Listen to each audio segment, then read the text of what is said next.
here. We're going to start with Brad Gardner's going to give us a brief presentation with the 21st century skills, and then I've got just a few things back. So thank you for being here. You know, it's hard to have a meeting after we come back after a long weekend. Who's not?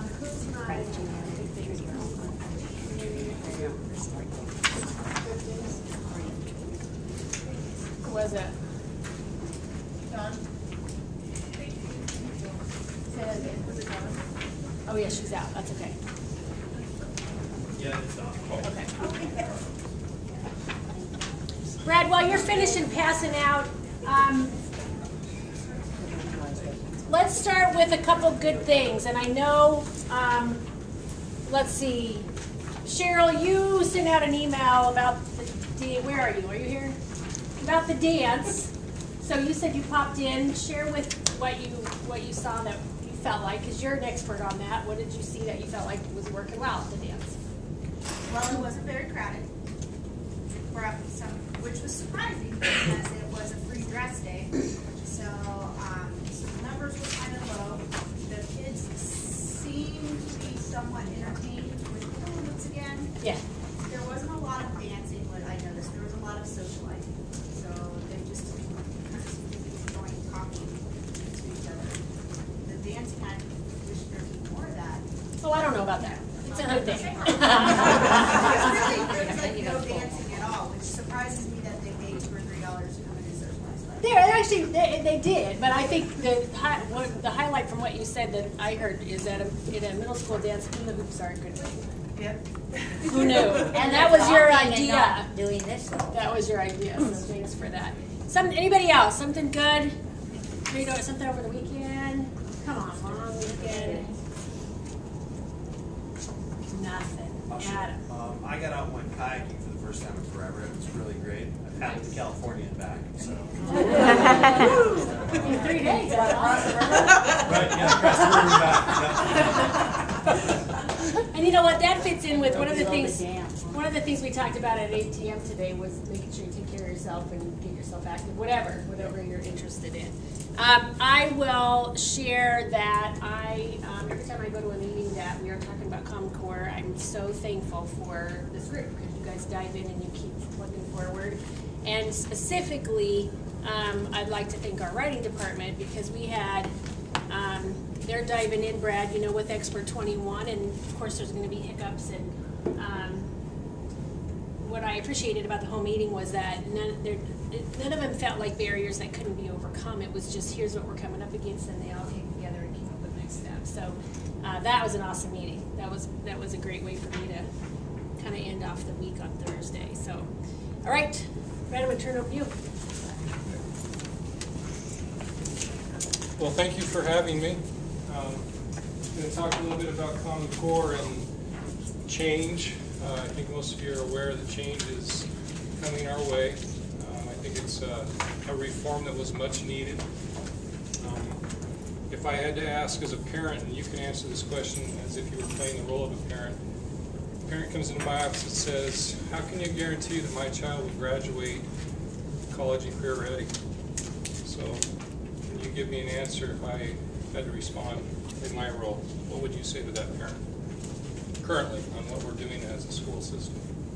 Prepare for higher taking levels. Okay. A possibility I could talk about that. We also have a response to give to that parent. How can I guarantee that that child will graduate college and career ready? We work as a district on standards that are nationally approved so that all students that graduate from this district are at a level of rigor that meets the level of students that graduate elsewhere in the country. Very good answer, I like that. Anybody else have a thought? I want to know what the parent thinks. What does career and college ready mean to you? Could I'd flip like the to open role. that discussion up. Yeah, be a good lead in, a good strategy to employ. Anybody else have an idea? How would you respond to that question? Because in a lot of cases, just food for thought, sometimes it's the luck of the draw. Unfortunately, it's the teacher always makes the difference, and some teachers are better than others. And so if I'm a parent, I don't know which teacher my child is getting in many cases, nor do I have a choice. So some people will say, well, this teacher is very skilled in this area, but this teacher in the same content might not be as skilled. So then how do you guarantee that my child, because of the randomness of the selection of teachers, will then actually graduate with this college and career readiness that we want? It's a challenge. So the way I approach this is, what do we want our kids to really have when they graduate from our system? If they stayed with us as kindergarten students all the way through 12th grade, what is it that we want them to be able to do? What skills do we want them to possess? And think about that as a parent. What would you want your child, what skills do you want them to possess when they walk across that stage? That's something to consider too in the answer. Just food for thought and with change, because I like to tell jokes every now and then. And I told Mary Jo this joke a while back and she laughed, so I know it might be funny. She's a good audience. This pirate walked into this bar, and the bartender looked at him and said, geez, what the heck happened to you? It's been a long time since I've seen you. And he goes, well, I've had a few issues. And he goes, well, tell me about that wooden leg. The pirate looked at him and goes, well, I was on my ship and a cannonball came over the top and hit my leg, and I had to have it amputated against this wooden peg. And then the bartender looked at it and goes, okay, that makes sense, but what about the hook? He goes, well, later on I was in a sword fight and a guy cut my hand off and I had to put this hook on. And he said, well, that's interesting too. He goes, what about the eye patch? The pirate looked at him and said, well, this flock of seagulls flew over the top of the boat and I looked up and one happened to mess in my eye. And he thought, well, that's not going to cause you to go blind. And the pirate looked at him and he said, well, it was the first day with the hook. Oh. I only laughed a little. The point is, we change. We have to change. And he went through, obviously, some dramatic changes. Some of us are going to go through some serious changes as the Common Core comes with how we are actually practicing our craft, our instructional practices, etc. That said, last summer I got a group together, a variety of people. Mary Jo was actually involved with this. And we said we're going to build a 21st century skills continuum. And the continuum would then be aligned so K all the way through 12, you'd see these skills and progress in sophistication. So children would have the same opportunity regardless of the address. A few years back we used to have a middle school called Daytona and Thunderbolt. And sometimes parents would complain that Thunderbolt was a little more elite than Daytona, and you had this rivalry, and was the quality of education the same, et cetera, et cetera. And so the idea behind this is all kids would have the same opportunity to develop those skills, regardless of the address or the teacher. Okay? So that's what we worked on this summer. We had a heavyweight team. We did those things. It took 2 days to get this accomplished. We started with a specific set of skills that we thought were important, and we changed those actually when we were at this training with this person. But those were kind of the goals and what we did. Okay, refine existing tasks in light of the continuum. The goal is that every child is proficient at the end of graduation in those skills. Every child. We've talked about rigor. I know Mary Jo has mentioned with you with the Common Core, she's excited how you're diving in. So 2 minutes, turn to your table, have a brief discussion on what is rigor in your opinion, and then part 2 is just one thing maybe that you're doing that you know has increased the rigor in your own class. So 2 minutes, quickly.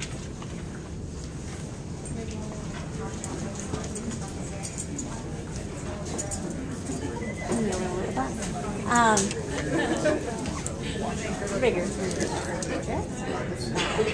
are processing things more deeply. So that I have them justify their answers with manual answers. And that's then, I don't know, a good technique, I think, to employ. I remember one of my teachers growing up was always the one that said, are you sure? And always made you stand and defend it. And you didn't want to imply that you were wrong, but he always wanted to know the reason. So making them to be able to process things deeply enough so they can apply the knowledge and the vocabulary to the problem and, you know, explain it more deeply. Or to, you know, have a cause and effect or a what if on your own questions, if you will. that you know, okay, well, based on what you know about this, what would happen? So that's a lot of the things that I've been doing to try to bump it up. Just kind of back it up. Geometry, sometimes the kids are like, and then everything starts to jumble together. About 15 That's seconds. what they end up saying. And so increasing the rigor by reading and sounding real life problems. Okay, what's the norms?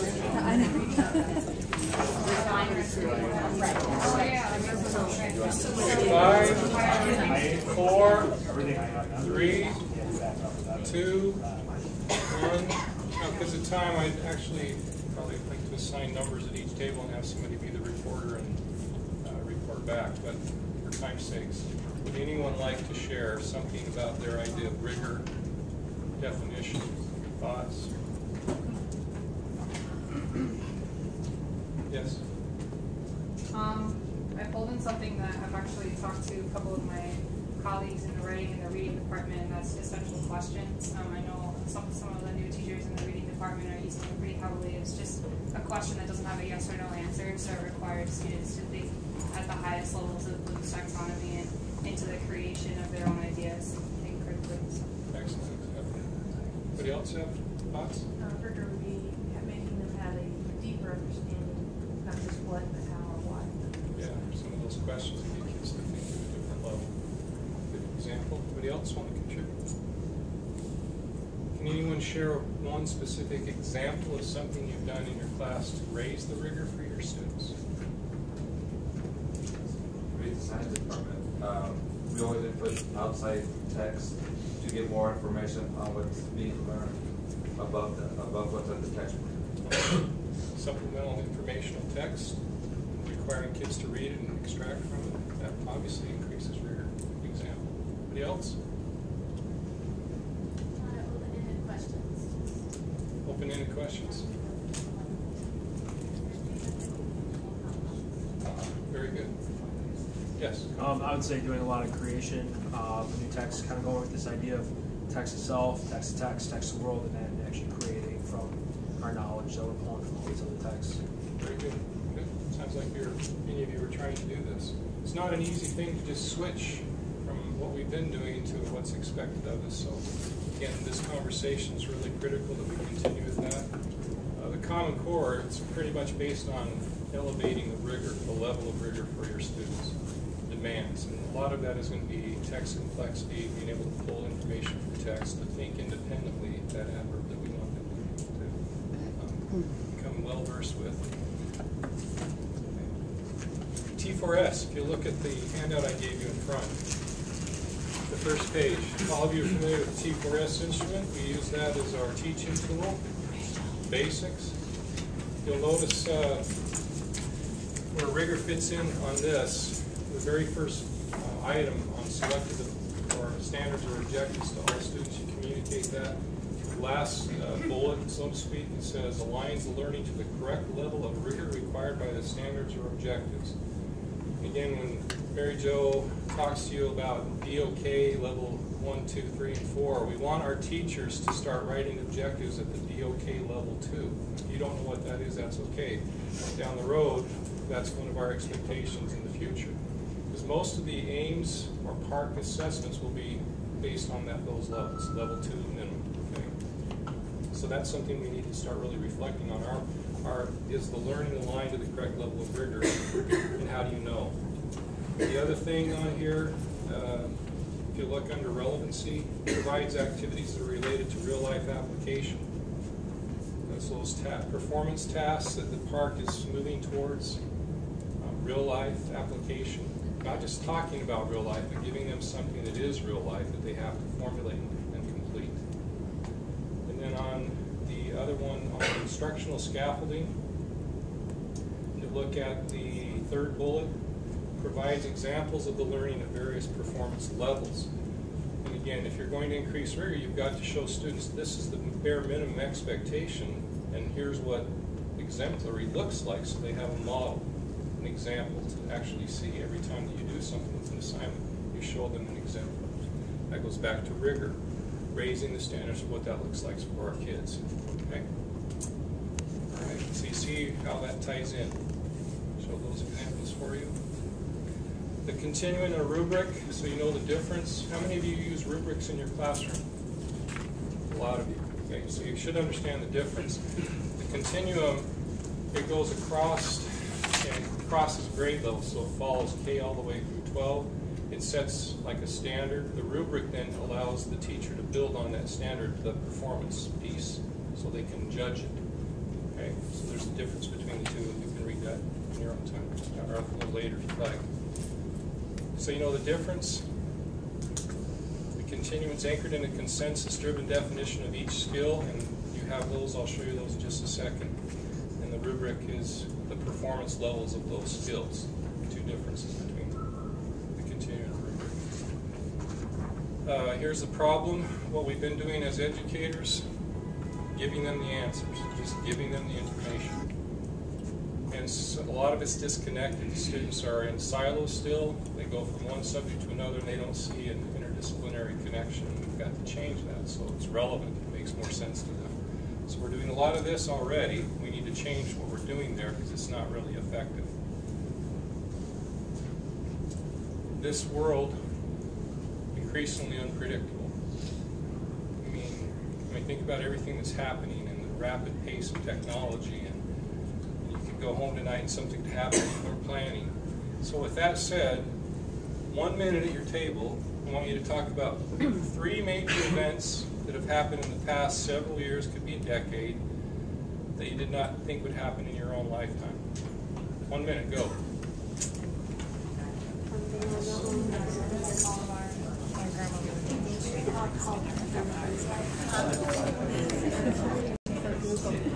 Oh, yes. The past several It happened in your whole life.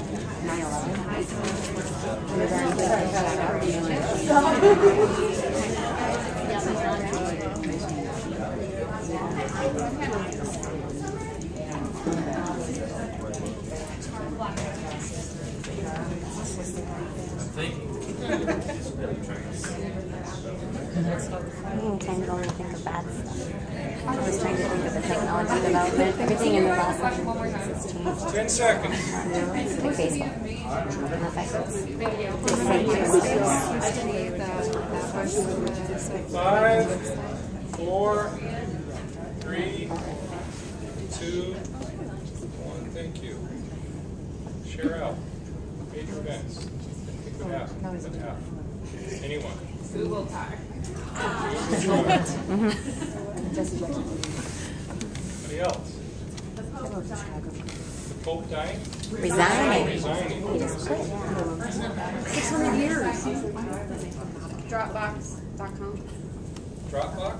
Dropbox. I love Dropbox. Sorry, Dropbox. Some technology. Pinterest. There we go. Anybody else? Major event? I got an old puppy that was stillborn, but somehow survived. Major event for you, yes. 9/11. African American president. President Obama, black guy. Well, What did you true. You are on video. That's okay. Anybody else? Okay. In red, something to consider.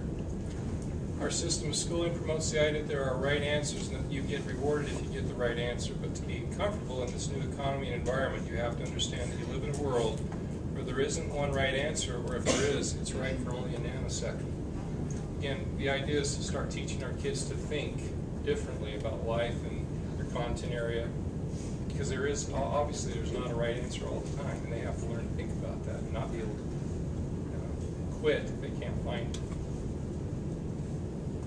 It's the reason why we need to shift in this reform that's happening. 30% of students drop out after their first year of college. Most of that is math related, but also reading, lacking reading skills. 36% finish a 4-year college in 4 years, and 54% finish a 4-year college in 6 years. The problem with that is the financial piece. I mean, many graduate with a tremendous amount of debt. That affects the economy. Okay, student loans. Not prepared for the workforce. And it's pretty self-explanatory. Those are the deficiencies for employers noting high school graduates that came to their business with lacking those areas. And workforce again, 23% acquiring skills related to work. From the student perspective, they weren't prepared for this because when they left high school, they didn't have these skills. So that's what they reported they were missing. And it was shocking to them because they couldn't compete. It was like a dead end. Now, when we flip this around, and you think about how joyful learning can be, if you ever get to go to an elementary school or a really engaged classroom at any level, it's fun to be in the classroom. The teacher is wanting to be in the front of the class, and students want to be in the class. If I go to the kindergarten classroom, I see kids smiling, they're engaged, they're happy to be there, and then something happens. Over the course of 12 years, some of them aren't really happy to be there anymore. So what we can do to change that is maybe start giving them a little more freedom in what they do in your classroom with how they're learning. And then also emphasize some of the skills that they need so that they don't have that deficiency when they leave high school and they're stuck. So our vision then, trying to create here, we want them to start thinking in complex ways about complex problems. So that's going to require some collaboration. We want interdisciplinary nature, so hopefully in the near future you're going to see interdisciplinary teams meeting to talk about kids and your content areas and how they align with each other. And then we want to see team. And I think you're trying to build that with Capturing Kids' Hearts here, the idea that we're all a collective group and it's a team.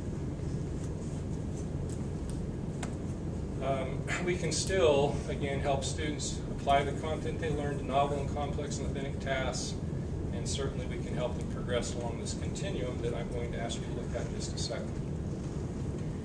This was a survey, what students said that they wanted in classrooms. This is from Canada and also the United States, a survey of graduates. You can kind of just take a minute and look at some of the bullets. That's what they wanted from teachers.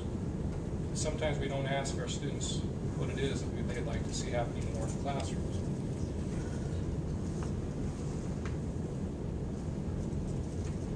I'm sure you guys are aware of the last one, because you're trying to do that. It says we want to be engaged intellectually, and we want stronger relationships with teachers, with each other, and with their communities. And then here's another sample of what students said they wanted from teachers. To know how we learn. Most of our kids live in the 21st century. We're already 12 years into it. Think about that. They're pretty literate in this 21st century. Some of us aren't. And we need to change that because we need to learn how they learn. They like working with others. They like with a partner that helps them learn. Sometimes we're afraid to do that. And we want in-depth learning and feedback. It's helping them grow. This is from Tony Wagner, the guy that I quoted from originally. These are some of the skills that he outlined in this commission that he feels that are important for success in our 21st century, our global economy, global world we're living in. So we kind of based some of our targets off of this, and then we sat down also and looked at these as a committee, and then we came up with our own, and I'll talk to you about those in just a second. This is what we, at our PD Summit, we said, what are the 21st century skills we want Lake Havasu Unified School District students to have when they leave? Those were listed. I took that back to this committee that met last summer, and we kind of tore it apart a little bit and actually added some things. But if I'm a parent, I think I would want those skills targeted for my own child. They're important. They're life skills. So what I'd like you to do, if you'll turn in your packet that I gave you, I'd like you to take about 2 minutes and look at each skill. They're identified. There's 9 of them. On the left corner at the start of the skill says social and civic engagement,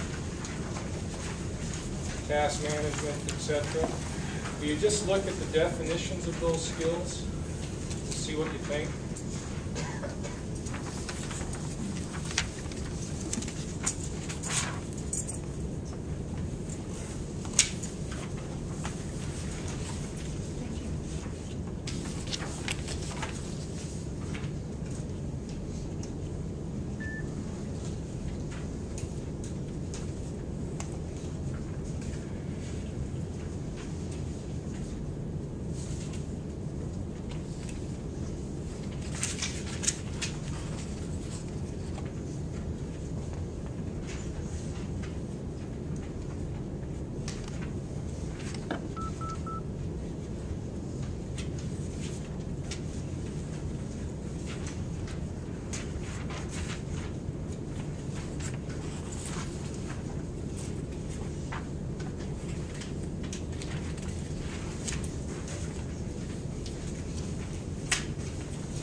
And once you've had a chance to look at the skills, then the continuum goes from novice all the way to exemplar. My goal with this continuum, when we finally get it in place, is at the middle school, 7th grade, all of your performance tasks and assessments would be at the third level, the accomplished. And you would know when you write your assessment or your performance test, it would be based on that level. That's the target. So you create your rubric based on that level. From K through 6, we want those assessments and performance tasks to be at the novice and emerging level, so that they're practicing the skill and becoming more sophisticated with it until they get to your grade level, 7th grade. And then we're hoping that they've got that down, it's mastered, they're ready to have the skill become a little more sophisticated. So I've been at the high school, it's no fault of teachers, but I've been at the high school in sophomore and junior English or math, science, and I'm seeing some of the assessments are written at the 6th and 7th grade level. And they don't know it. I'm not saying it's a fault, it's just that's reality. So hopefully this will help give some guidance in that area. Now, there's some questions up here for your own content area, and I want you to reflect on those for a couple minutes. In your own content area discipline, which of those skills are relevant for you? I mean, you could go back and say, you know, I teach this, I developed this skill in my class. The language of the definition I had you look at, does it reflect in your work with your students? Do you do those things? Are you working on those skills? I'm not saying you are now, because this is brand new to our district, but something to consider. And another thing you look at is the verbs. They become more sophisticated over time and on that continuum. They do if you look at the verbs on the categories for novice all the way over to the exemplary. They increase in level of sophistication. Okay. And then where do you think your students are with the skills that were mentioned that you have? Are they lacking in those areas? Are there areas that we need to target collectively as a group here at Thunderbolt, or you as a teacher in your own class? Okay, good for thought. So I'll leave that up there for a second. Kind of look over the continuum, reflect on where your students are and what you're doing with some of those skills.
Okay, I told Mary Jo I'd take about 20 to 25 minutes. I'm getting close to my time running now, so I'm going to move on a little quickly. If you're interested in knowing what an authentic performance task is, it has some components or attributes, and they're listed here. And then I'm going to challenge a couple of you to consider, if you think you have one, if you created one, you might be willing to send that over to me so I could get you some feedback on it, if it really is one. So, that said, if you're ever going to create one, it has to mirror the real world, and that goes back to our T4S instrument on real-life application. It's relevant to students, so they're engaged, they're motivated because it's meaningful to them, whatever it is. It's challenging, something that they're stretched a little, they have to get out of their comfort zone just a little bit. You have to still scaffold and build in the support for them, but you're trying to eventually get them to be independent. It's worthwhile. Okay. These are some authentic tasks. They're game-like on the right-hand side versus basic drill-like exercises that seem to turn kids off and bore them to death when they're in classrooms. So you can kind of look at some of those examples. Now I'm going to show you some real-life performance tasks here from different grade levels that you can just think about. This is a science example. Essential question is, how much does it cost to take a shower? In Arizona, that's valid. Water issues all the time. So as a scientist, they're asking a student to identify the variables that must be considered and develop a plan for conducting the investigation. Your plan should be specific enough so that other investigators could follow it and answer the question. Now, that's going to require a lot of skills for students to do, but I think our students are capable of doing that. Scientists in here?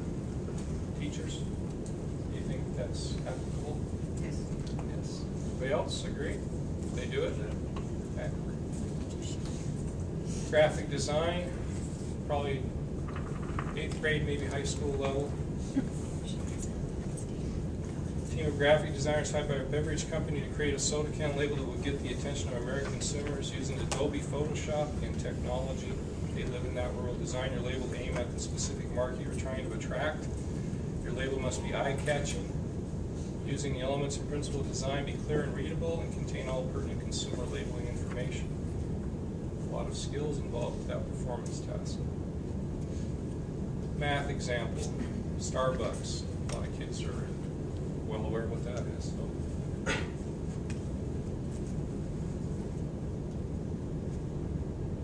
Everybody read that. If you can, I can read it again.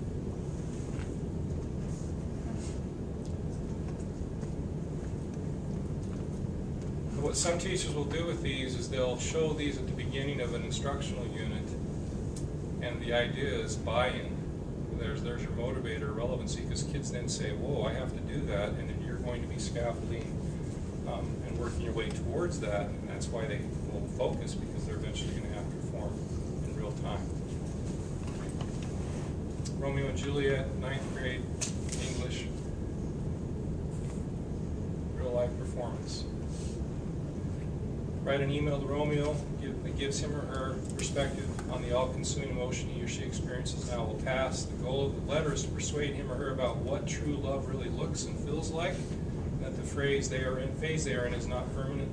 The basis of the appeal should be a combination of evidence from Romeo and Juliet as well as examples from the student's own personal experiences or prior knowledge.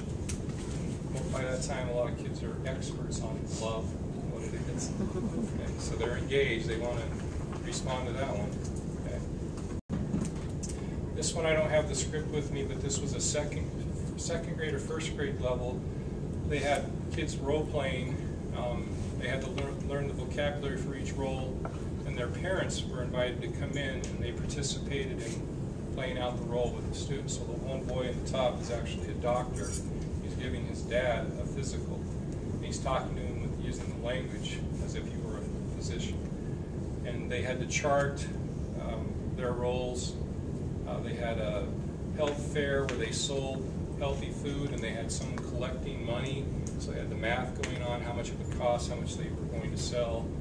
All of this at a first or second grade level, and again, you can see real life application. Kids had to apply what they were learning, and they were excited about it. I mean, look at the relationship building piece that goes on with that one as well. Okay. consider this as we move forward and hopefully start collaborating more than we are, what we're doing. And certainly that, you need to get away from the right answer, train them to find alternatives.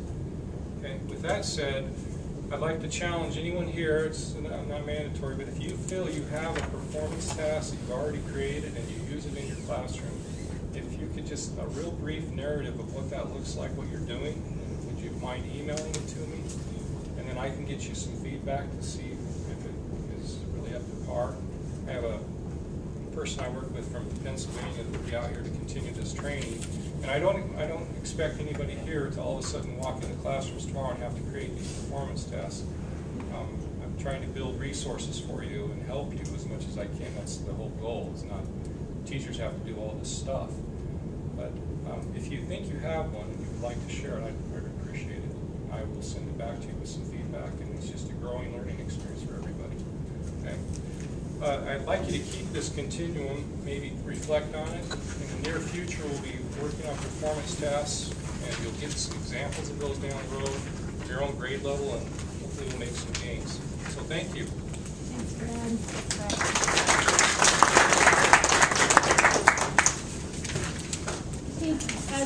As I'm listening to Brad, I would throw out one challenge to you that, I mean, this is where we're going, and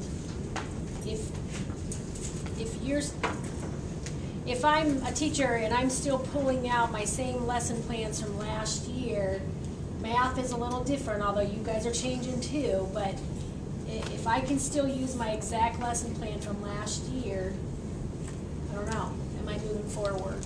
So I'm seeing really great things, and one of the things I appreciate the most is that if you've been teaching for quite a while, it's pushing you out of your comfort zone, and I know that, and I appreciate the effort that takes. So I've seen several what I would consider authentic tasks in different classrooms, so if I'm right, hopefully you'll submit those to Brad and get some feedback. So anything else? That's it for me. Thank you. Appreciate it.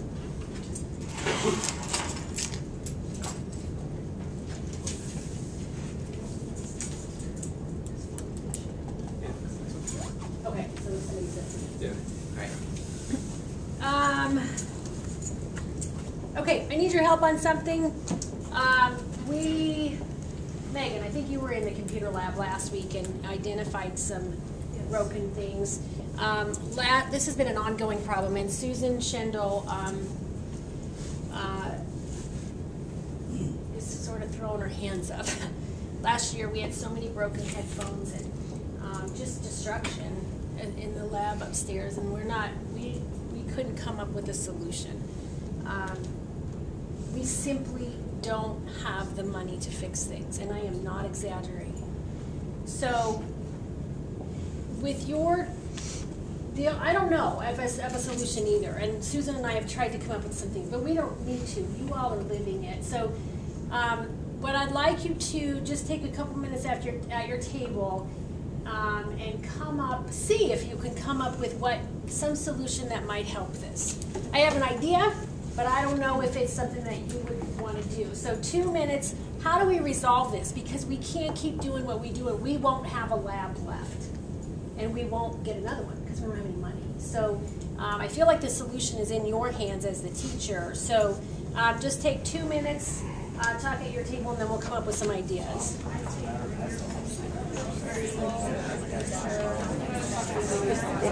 If the kids had to check out in their headphones, maybe, I mean, it's going to take logistically probably 5 minutes to do, and then 5 minutes at the end to say, I've got number 1, I've got number 2, I've got number 3, and then they've got to, I mean, you've got to start with ones that are in good repair, which is already 90% of them are broken. But then, when they check back in, you'll see if they got the microphone off of it. And it stinks that you have to be there. I think part of it is for a large part, but there must be other stuff too. They're stomping on the backs of stuff and breaking cords and plugs on the backs, which is where the towers sit and stuff. I think part of it is a challenge of people that aren't used to being in computer labs and understanding the different stuff that they gotta keep their eyes open for. Okay, one more minute. So when they're taking that vision in the back, the ethics teacher monitor, and they're concerned because the biggest concern is what websites are they going to? Are they going anywhere inappropriate? At least in their task, which you can see in vision. When you're not at the computer seeing what's going on, so you've lost the Bluetooth thing. And so I think these are concerns about vision and being able to see every screen every second versus the being mobile and having them understand they know what's going on. But having a student chart so they know which kid sat at which place, and then they've got to go around and check every hour so that if something is damaged, you can nail that kid instead of having this random thing that sometime last week happened. Go through 3 periods. Okay, final thoughts, 10 seconds. Okay, I'm just going to go around each group and just get some thoughts, and then we'll come up with, briefly, with a plan, and I'm thinking everybody will be close to the same page. Derek. Okay, some of the things we talked about were, for the matter of the headphones, I've had my kids bring in their own headphones because everybody seems to have an iPod or something they listen to music on, and for maybe issues with keyboards or something, having logging what students on what computer and making them aware, maybe like an information slip where they have to know that they're responsible for what they do on that computer, and then by logging each student who's on what computer, keep track of who's. Okay. All we have to do that would be the number of the computers. Yeah. They are. Mary Jo, Yes. is it possible to hold this, like if you did that, assign seats and had a permission slip parent sign, is it possible to hold them accountable if something happens in that class period at that computer where they would replace it? I don't know if that's possible. Is it just the headphones we're talking about, or is it other? It's everything. Sometimes cords are yanked out and ripped and destroyed. It's everything. So students pay. Okay, I've got that down. You guys, what you guys come up with? That's basically the same thing. Hold the kids accountable. They have to have a sign in, sign out. Especially with the headphones. If you're handing them to them, they hand them back to you. They're back perfectly. Then you check them off that they're good. I guess the teacher can do a quick sweep if it's other cords to know if they're what they're looking for. Just a quick sweep of their computer while they're handing in the headphones. Okay. All right. We kind of said the same thing, yeah. Okay. Anything Hold them different? accountable. So the same. I agree with what Derek said. Bring your own bring your own earpods. Bring your own's good. Yeah. Okay. Yeah, I don't know, we're talking. There's been times that we've gone in there and I mean, there's just papers everywhere, trash on the floors, trash by the computers, and honestly, I feel the teachers should have been checking that room before they left. Okay, so but what's our solution? The teachers need to sign that key in or out for Molten or something. I mean, we're responsible for those students. Okay. Obviously, students are responsible too, but we're responsible for keeping those students in line. So a check-in, check-out. Okay. With the teachers as well as the students, saying that we left this room in the same condition it came in. Okay. We just had no headphones or something. What do you need headphones for? I mean, other than the music distracts some people, and that to stop the lesson to change the song or something. We just had no headphones. And then have a check sheet, sign in computer per computer saying keyboard's fine. It's like one of those bathroom checks at restaurants. Okay. Some of the programs need headphones. Yeah. Our program has it. Trish, We used to have a file on our folder on the shared drive that had all this computer lab protocol. It had seating chart, a blank seating chart. It had all the, the guidelines and. On the Thunderbolt shared drive? I don't know if it's still there or not. I've probably got copies of it. Anissa, do you know? I don't know, but if it's not there, I think that's a good idea to get that there. Okay. There used to be little papers there too where every child signed where they sat. Of course, I don't know who took care of those at the end of the day. I mean, but they were there. Okay. Not that we don't know who they are when they log in under their student ID. But the thing is, it's hard to correlate that to the behavior that destroyed the computer. That correlates to they were on the wrong website, but not to Gotcha. The back of the keyboard is, the back of the computer's messed up, and it wasn't the kid that was sitting here, it was the kid that was back of there, kicking it over and over again with her foot. I mean, the damage that's happening is not light damage either. But at least if you had signage, you'd know who was in the position right in front. I mean, maybe the way they enter and exit the room, like you could dismiss them as rows and make sure that they're not jerking things out as they go in, kind of slowing it down a little as they're going out. Okay. I think some of that happens. I was in the computer lab first once, nothing. Okay. I kind of had a certain way. All right. So here's what I heard. Headphones, don't use them, bring their own. Just a couple people shared that. Keyboards, logging in for each computer. Permission slips. Could we have students responsible for payment if they break something? Sign in, sign out for teachers and students. That was repeated by several people. And the possible, all of this on the shared drive. And then dismissal. So,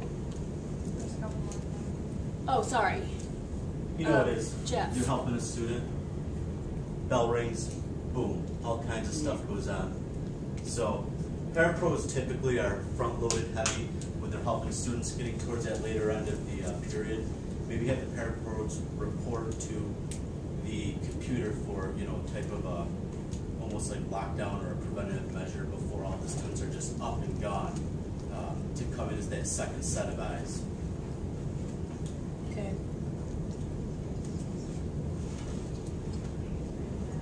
Okay. All right.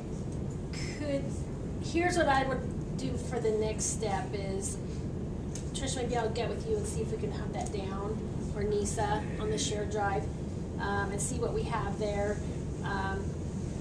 I feel like quickly everybody's in agreement that it truly is the teacher's job. It just has to be.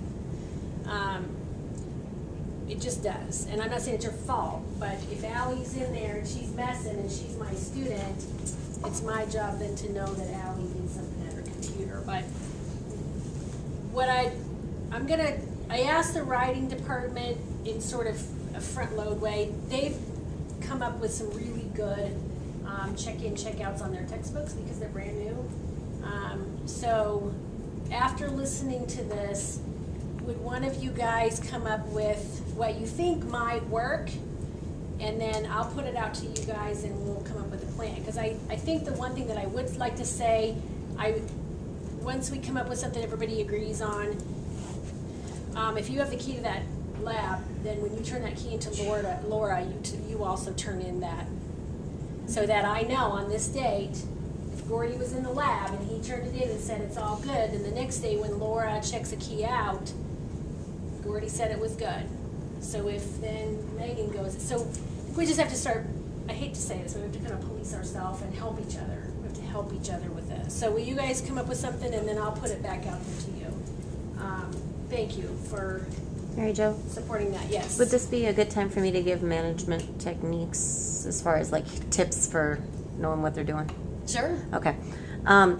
Like I said, the damage that's taking place is not light damage. And I think that what happens is, like Jeff was saying, things are happening either right upon entry or upon exit where they're rushing in and out.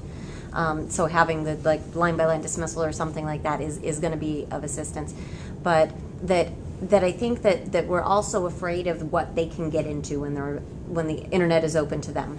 That everybody is really into, especially with the technology that Vision gives us, being able to see, watch, we can demo from there, but that row that's furthest from you, and I can tell you that when I had to use the lab because of the construction in my room 2 weeks ago, the rows that had the most damage were the front two rows. You've got to think about those rascals and where you're putting them, because we all know that we know who they are in our room, and we all know they've got a special spot when they're there.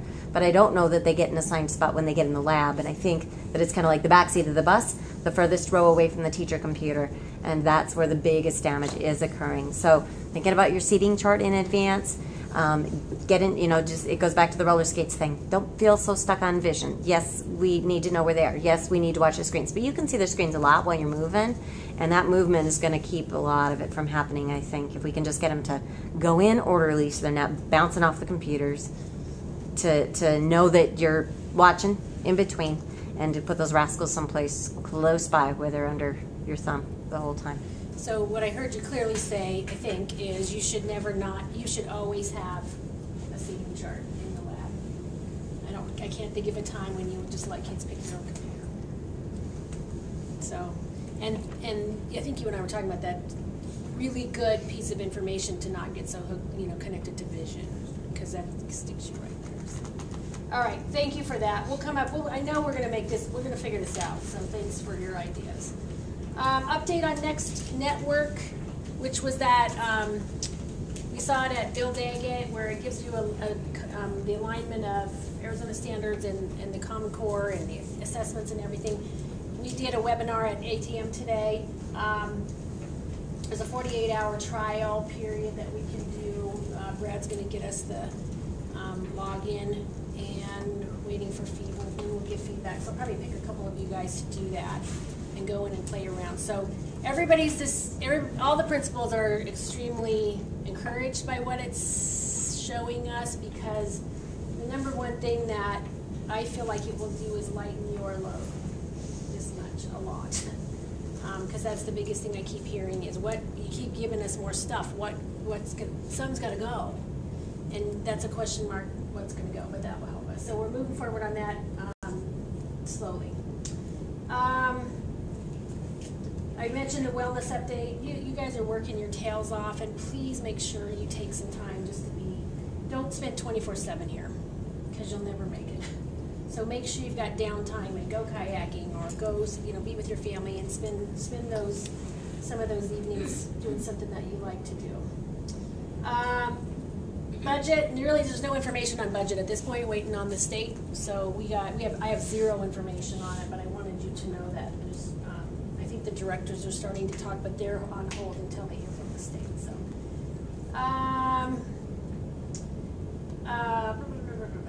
Parent Days tomorrow. Those of you who are veterans, any pieces of advice or input for our new people? Don't take it too seriously, okay? Think about chairs. Yep, do you have chairs?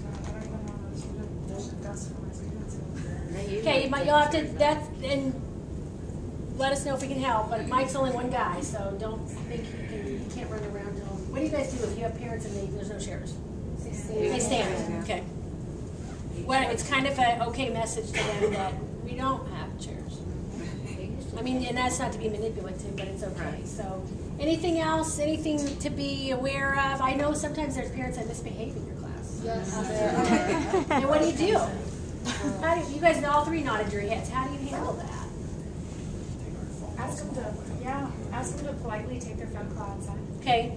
So maybe a reminder at the beginning of class. Turn your phones off, please. Could that be at the sign-in desk?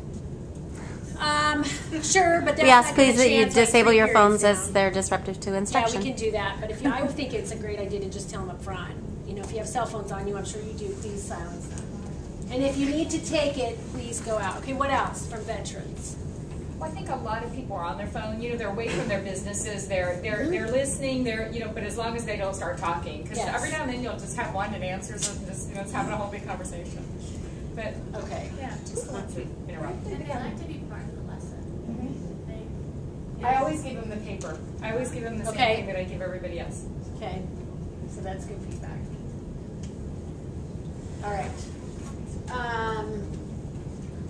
Thank you all for support. We've had lots of people sick. We get hit every day. Someone new, and it's getting hit hard. If it's not you, it's your kids. So we're, I don't know. It's amazing with such a big staff that I'm just thankful that you support each other. So especially if you know somebody next door to you is out, it's their duty covered. Make sure that you can help them out if you need to.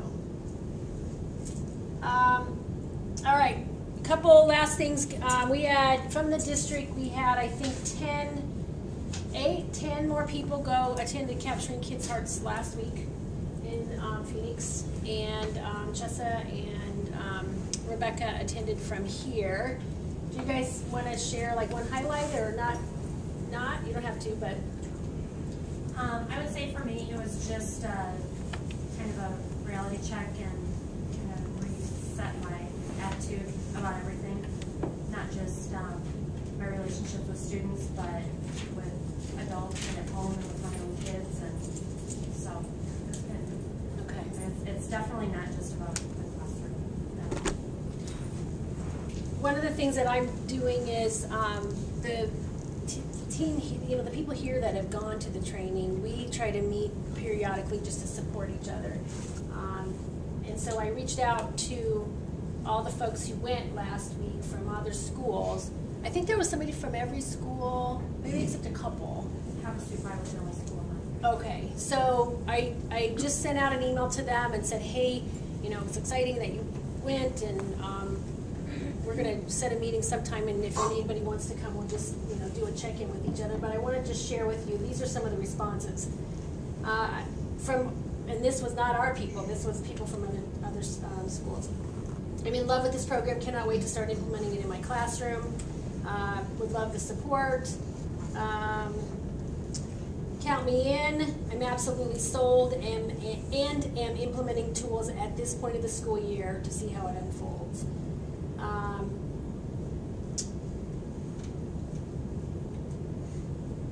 Let's see. I'm going to build a social contract in all of my classes today. I'm sure I'm going to have questions. Questions about team leadership. Can't wait to get started. So it's exciting. It's exciting to see where our district is going with this. And we kind of did an update at the ATM on that today as well. One of the things that with our social contract, and I have not done as good a job, I need to get better at doing our check-ins. One of the things that I've had personal experience on is the direct and personal in two ways. Several people have had it does take courage to come to me with concerns that they have about things that I'm doing, and they brought it right back to here to say, you know what, we agreed and we're going to do this, and so here I am. I had an experience on the other side where I'm embarrassed to say that a few of my colleagues got to witness my temper tantrums of just frustration of things that I felt like I have no control over this, and just frustrated and angry, and then Thursday, Friday, I went to Jamie, and it's amazing to have kind of this common language, because I went to Jamie and started to stomp my feet again, and then she brought me right over here to reframing. Like, wait a minute,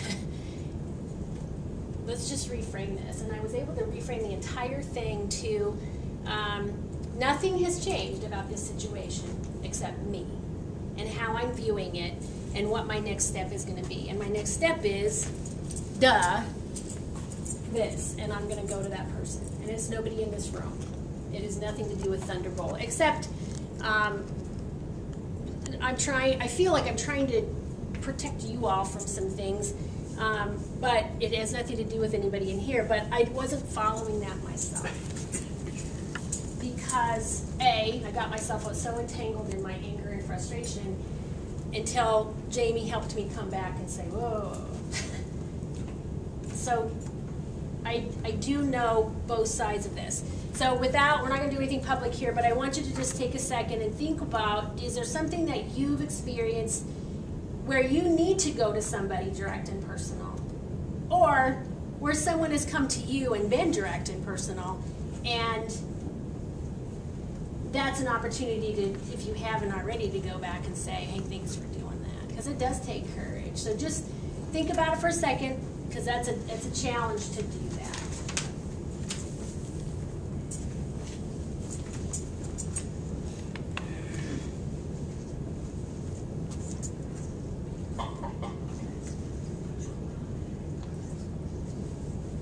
All right. I hope that I continue to earn your trust, and that's the word, that if I'm doing something that's trampling on you or something, that you will come to me, because I'm working on that. So, all right. I think that's it. Megan, are you good to go? All right.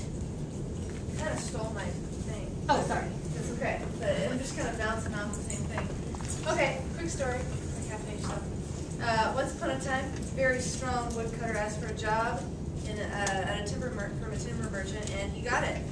Pay was really good, and so was the work condition. For those reasons, the woodcutter was determined to do his best. His boss gave him an axe and showed him the area where he was supposed to work. The first day, the woodcutter cut down 18 trees. Congratulations, the boss said, go on that way. Very motivated by the boss's words, the woodcutter tried harder the next day, but he could only bring 15 trees. The third day, he tried even harder, but he could only cut down 10 trees. Day after day, he was bringing fewer and fewer trees. I must be losing my strength, the woodcutter thought. He went to the boss and apologized, saying that he could not understand what was going on. When was the last time you sharpened your axe? The boss asked. Sharpen? I had no time to sharpen my axe. I've been very busy trying to cut trees. So, I'm not going to read the whole reflection, but the basic idea is our lives are super busy. A lot of times we run around spinning our wheels and trying to get all the work done, trying to get this done, working harder and harder and harder.